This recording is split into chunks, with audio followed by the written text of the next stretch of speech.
A truly craptacular day yesterday for Ford fans, with both remaining hot hatches in the lineup confirming their imminent appointments with Dr. Kevorkian, at least here in Australia.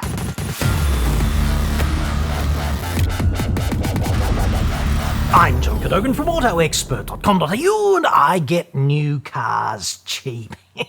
But not those shitboxes, at least not anymore. You'll probably have to buy a Volkswagen or a Renault now if you want the authentic Enema O-barbed wire performance car ownership experience, won't you? Website? Card? Maybe. I do hate funerals. Both the Focus ST and Fiesta ST have been segment-defining hot hatches for Ford Australia and have put smiles on the faces of enthusiasts across the country, and we want to thank those fans for their passion. You can just feel it, can't you?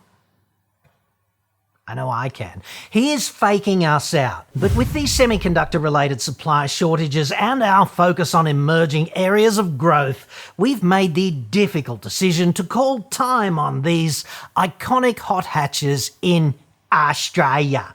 We look forward to sharing more about the next era of our performance vehicle lineup soon. Did you see what he did there? Like, focus on emerging whatever, focus?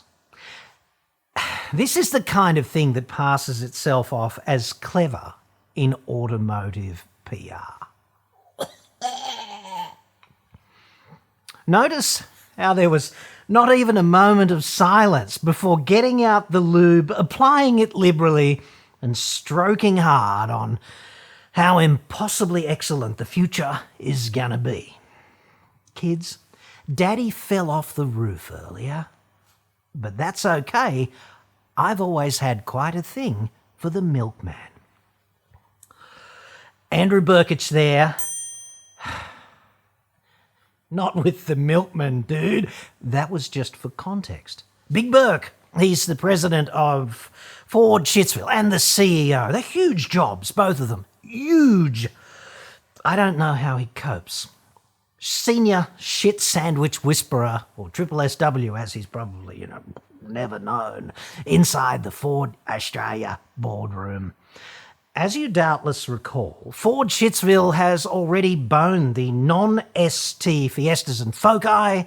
That was some yonks ago, metric yonks too, the big ones. So exactly why have we all been invited to yet another Ford Focus and Fiesta funeral? Ford Australia today announced the Focus ST, Focus STX and Fiesta ST will depart the local lineup by the end of the year as the company focuses on areas of growing customer demand such as SUVs, commercial vehicles and electrification. Okay, so 3 key points on this.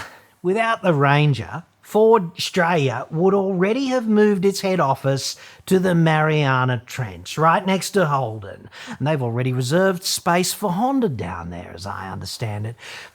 Without Ranger, there's no Everest, right? Because it's a shitbox derivative. In the first 6 months of this year, Big Burke's mob have managed to inflict the curse of the Blue Oval upon 28,562 innocent Australian victims. More than 23,000 of those vehicles were Rangers and Everests. That's 80% of total sales. Like, without the bogan pacifiers, Ford Shitsville starts looking about as viable as John Barilaro's career as a trade envoy. Which brings us to point number 2, the evolution of the Australian bogan. Today there's simply more mainstream Centrelink cred embodied in a Ranger Wildtrak than some hot hatch. Drive past your local TAFE sometime, dude, when school is in. There is no conga line of slammed WRXs and V8 Commodores and Falcons. Little Muzzy, aspiring plumber with testes imminently to drop, perhaps, is tomorrow's Dingo Piss Creek aspiring adventurer. And he drives a shitbox Hilux or Ranger with as much ARB pimp as his meagre wages can afford. He drifts off to sleep every night with one hand tenderly on the veggies, dreaming of 35-inch tyres, a 4-inch lift kit, perhaps a cheeky little stainless steel snorkel, even though he doesn't yet own a hole saw quite big enough for the front mudguard. There's nothing he wants more than to break an axle at the weekend in a metre of mud with your daughter in the passenger seat, dude. And third, well, it's that last word right there, isn't it? The E-bomb. Electrification. Shame on you, Big Burke, for approving a public statement that does not have the common decency to refrain from virtue signalling at a funeral.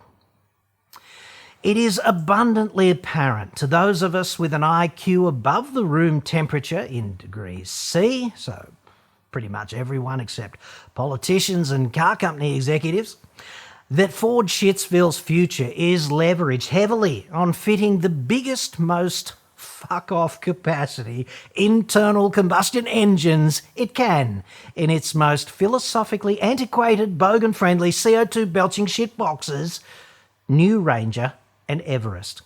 Ford just needs to admit the truth of this, to align its statements about itself with its friggin' behaviour.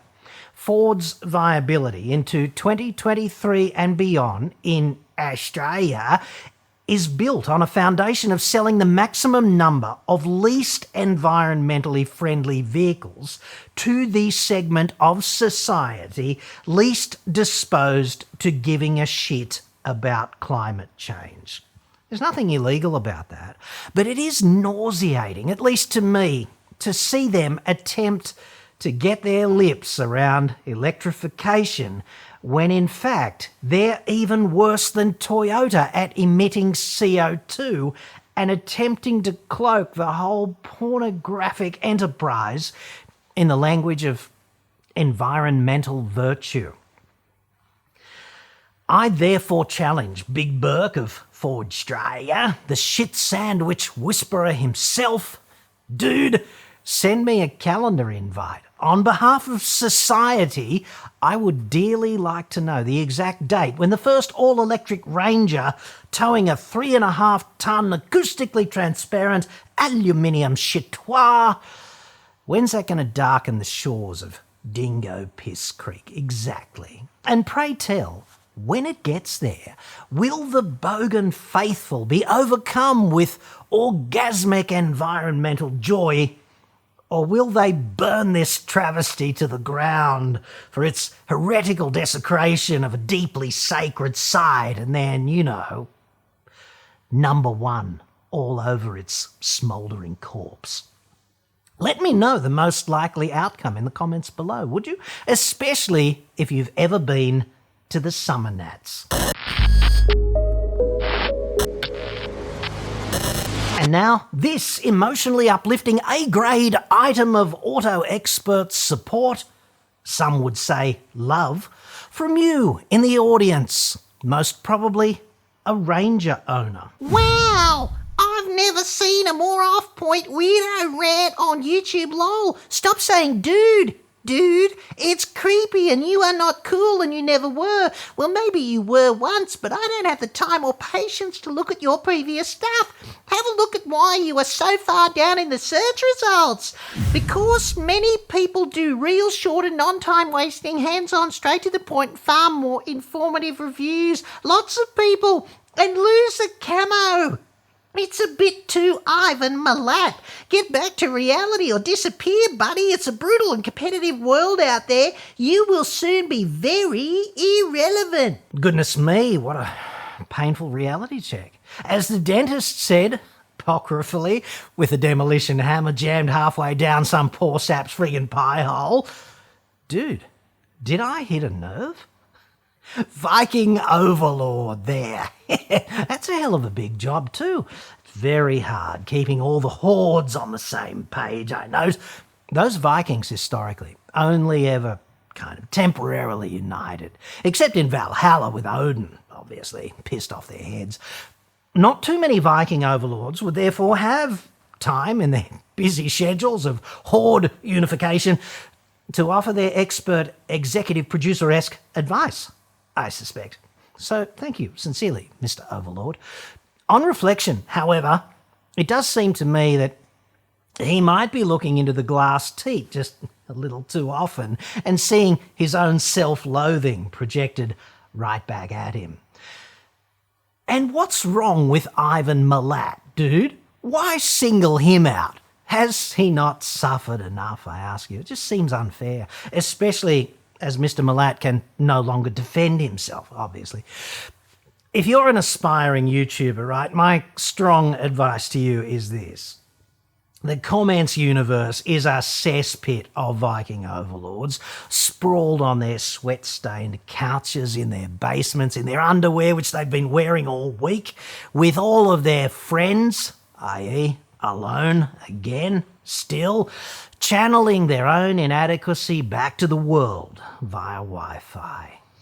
Yes. The real skill of being a creator on YouTube is not filming and talking and all of that kind of stuff, or having something to say.